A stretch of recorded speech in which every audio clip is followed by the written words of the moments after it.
നമ്മുടെ ഓരോരുത്തരുടെയും വ്യക്തിപരമായ പ്രതീക്ഷകൾ ചേർത്ത് നെയ്തെടുത്ത ഒരു വലിയ ചിത്രമായി മനോഹരമായ ഒരു സ്വപ്നത്തെ നമുക്ക് സങ്കൽപ്പിക്കാം. കാലക്രമേണ പലതരത്തിലുള്ള വെല്ലുവിളികൾ കൊണ്ടോ സംശയങ്ങൾ കൊണ്ടോ ആ സ്വപ്നത്തിന്റെ നിറങ്ങൾ മങ്ങിയതായി നമുക്ക് തോന്നിയേക്കാം. ആ ലക്ഷ്യത്തിലേക്കുള്ള നമ്മുടെ ചടുലത നഷ്ടപ്പെട്ടതായും നമുക്ക് അനുഭവപ്പെട്ടേക്കാം. എന്നാൽ ഇവിടെ നമ്മൾ തിരിച്ചറിയേണ്ട ഒരു പ്രധാന കാര്യമുണ്ട്. ആ ചിത്രത്തിന്റെ നെയ്ത്ത് ശാല ഒരിക്കലും തകർന്നിട്ടില്ല, അതിന്റെ മാതൃക ഒരിടത്തും നഷ്ടപ്പെട്ടിട്ടുമില്ല. ഏതൊരു വലിയ സമീപത്തിലും സത്യം എന്നത് നമ്മെ ഞെട്ടിക്കുന്ന ഒരു പ്രകാശമല്ല, മറിച്ച് ഇരുട്ടുനീക്കി വരുന്ന പ്രഭാതം പോലെയാണ്. ആ പ്രകാശം മുറിയിലുള്ള വസ്തുക്കളെ മാത്രമല്ല, അവയെ തമ്മിൽ ബന്ധിപ്പിക്കുന്ന ശൂന്യമായ ഇടങ്ങളെപ്പോലും തെളിമയോടെ കാട്ടിത്തരുന്നു. നമ്മുടെ കൺമുന്നിൽ അദൃശ്യമായിരുന്ന ഇഴകളെയും അടിസ്ഥാന തത്വങ്ങളെയും ലക്ഷ്യങ്ങളെയും നമ്മുടെ സ്വപ്നങ്ങളെ താങ്ങി നിർത്തുന്ന ആ സത്യത്തെയും ആ പ്രകാശം വെളിപ്പെടുത്തുന്നു. നമ്മുടെ ആവേശം വീണ്ടും ഉണർത്തുക എന്നത് ഈ ഇഴകളെ വീണ്ടും കാണുന്നതിന് തുല്യമാണ്.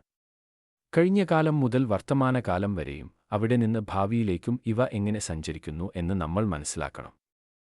ഓരോ പരിശ്രമവും ഓരോ പാഠവും ഈ യാത്രയിൽ എത്രത്തോളം അത്യാവശ്യമായിരുന്നു എന്ന് തിരിച്ചറിയണം. സത്യം തിരിച്ചറിയുന്ന നിമിഷം നമ്മുടെ ഉള്ളിൽ വലിയൊരു മാറ്റം സംഭവിക്കുന്നു.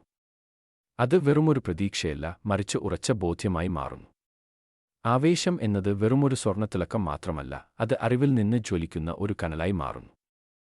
നമ്മുടെ മുന്നിലുള്ള പാത ഇനി ഒരു ഊഹക്കച്ചവടമല്ല, മറിച്ച് തെളിയിക്കപ്പെട്ട സത്യങ്ങളുടെ അടിത്തറയിൽ പടുത്തുയർത്തിയ ഉറപ്പുള്ള ഒരു പാലമാണ്. സത്യസന്ധതയിൽ കെട്ടിപ്പടുത്തതുകൊണ്ട് നമ്മുടെ ഈ യാത്ര കൂടുതൽ ധീരവും മനോഹരവുമാകുന്നു. നമ്മുടെ സ്വപ്നങ്ങൾ കേവലം ഓർമ്മിക്കപ്പെടുകയല്ല, മറിച്ച് പുനർസമർപ്പിക്കപ്പെടുകയാണ്. പ്രതിസന്ധികളിൽ തളരാത്ത മനോഭാവവും സത്യം നൽകുന്ന വ്യക്തതയും നമ്മെ കൂടുതൽ കരുത്തുള്ളവരാക്കുന്നു. ഈ പുതിയ തെളിച്ചം നമ്മുടെ മുന്നോട്ടുള്ള പാതയെ വഴിനടത്തുന്നു.